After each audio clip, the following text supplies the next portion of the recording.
They say you're not supposed to laugh at the misery of others. So I'm going to try to deliver this video with a straight face.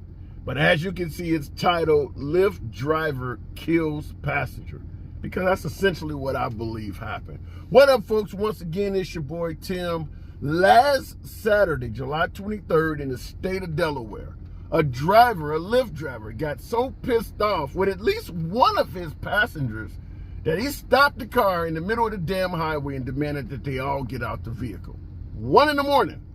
According to authorities, a 2016 Toyota Corolla just happened to be coming up, seen this car stopped in the middle of the highway, tried to swerve to avoid it, and did not realize people had just been let out the vehicle, struck one of the passengers, who was later pronounced dead at the scene.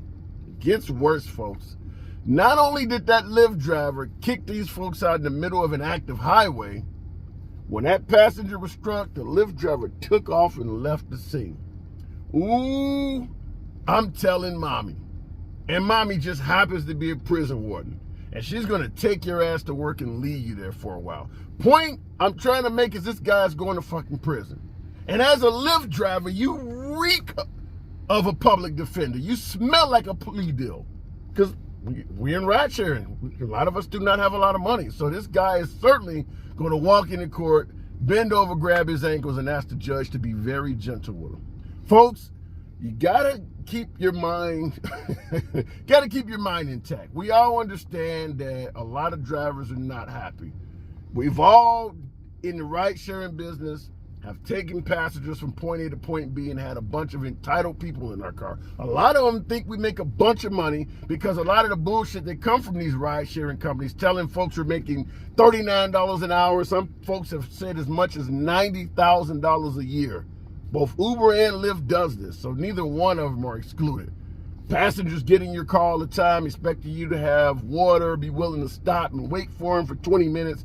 They don't realize drivers are making 60, 70 cents a mile, struggling like that. They think a lot of us are making a big amount of money because the fares for Uber and Lyft have went up. The problem is the pay has not. So when passengers get in your car and they start acting entitled and shit like that, is because they think you're making good money. I'm paying them good money. You should give me good service. We're not getting that money. There's no denying that Uber or Lyft could be taking 30, 40, 50% of people's fares. But that doesn't excuse this type of stuff. You can't throw somebody out of the damn car at 1 in the morning and then take off. So there's no denying that this guy is going to ultimately do some time. I just cannot see it any other way. Now, in response to that, the police released a statement that suggested that they were still looking for the driver, asking folks if they saw the collision to contact them. But when you're talking about ride sharing and the digital paper trail you leave, there's no denying that Lyft will quickly work with authorities and this person will be captured. Now, the police said, according to their report, this is in Dewey Beach. The passengers were going to Bethany Beach. 1:30 or something like that in the morning this happened. The Lyft driver terminated the ride and stopped in the middle of the southbound lane and demanded all passengers exit the vehicle. So that's straight from the police. Like I said, I understand passengers get in the car. Hey, you been busy? They're thinking, hey, if you're busy, you're making money. I'm really glad you showed up here. It's a win-win for both of us. Passengers do not understand, as a driver in the ride-sharing business, 60, 70, 80 cents a mile, being busy does not mean you're making money. You can drive people all damn day at 60 cents a mile and not make enough to even buy yourself a decent lunch. But they don't understand that. They understand that, listen, I'm paying a decent amount for this ride because in a lot of markets, Uber and Lyft fares have started to be rival of what a cab fare is. The fares in the ride-sharing business for passengers are going up. It's not that cheap anymore to ride an Uber or a Lyft. However, the salaries for drivers has went down. So it's not uncommon to get in the car and have an unhappy driver, which is why I suggest limit your conversations with passengers, because you're not really supposed to tell them the troubles you're going through, and to some degree, they probably don't want to hear it.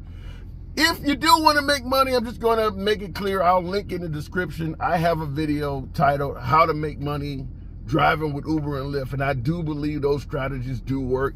Almost 100,000 views, have been incredibly positive, but there's a hell of a lot of pitfalls I point out that you should avoid. And in addition to that, dealing with unruly passengers wanting to talk shit, getting touchy-feely, and even us guys sometimes have passengers that want to touch and grab shit. Not only is it drunk passengers who may find you attractive at 2 o'clock in the damn morning, sometimes it's just people who like to talk and touch. They tell a joke, want to touch you on the thigh. Hey, what's up, bro? They want to touch you on the back. Quit touching me. It's something you want to yell, but then at the end of the day, you're hoping to get a tip. So I also did a video which is also getting views in regards to carrying weapons. And we're not just talking about firearms, positions, and different tactics. Feel free to watch either one of those. But at the end of the day, try to keep the conversation to a minimum and don't kick your passengers out in the middle of the damn road. Lyft did release a statement suggesting that they dropped the guy from the platform. Who the fuck cares? That is meaningless. That is meaningless to the person's family.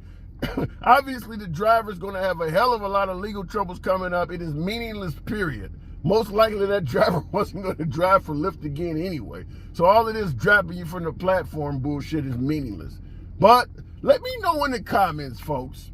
A lot of you guys who drive on the weekends, you're out there in the club hours, or you drive in a big city, going through some of the worst neighborhoods.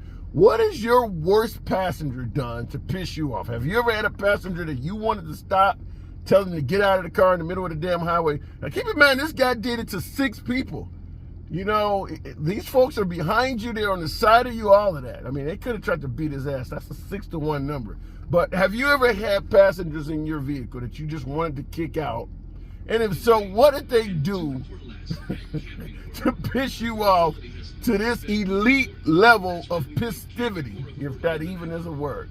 I'll catch you guys in the comments. It's your boy Tim. Stay safe and make whatever money you can.